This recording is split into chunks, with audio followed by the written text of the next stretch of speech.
Nazarbek Gulchilikdan hovli qidirayotgan o'q-ukalarga отметка qilib qo'yinglar.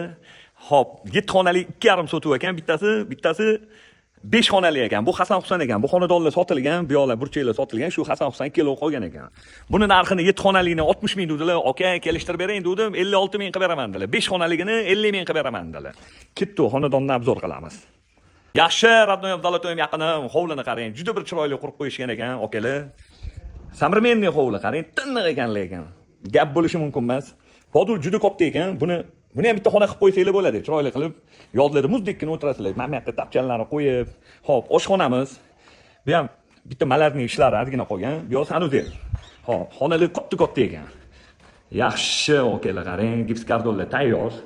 Ozgina shu romlarni qo'yib, malarning ishlari qolgan ekan. Radnoy Abdallatoyim yaqinim. Bu yoqni xohlasanglar spanni qilib qo'yasizlar. Bu yoqni xohlasanglar yig'ilib o'tirib, televizorlarni ilib. Hop, bu yoqni ham spanni qilib qo'ysanglar bo'ladi. Sanuzel, tualet, vanna, detski. Bu yoqni ham detski qilib qo'ysanglar chiroyli chiqadi. Radnoy Abdallatoyim yaqinim. Buni narxini 56 ming qilib beraman dedilar. Dokumentlar bir kunda nomingizga o'tadi. Pastga egalarning nomerini yozib qoldiraman, bosinglar.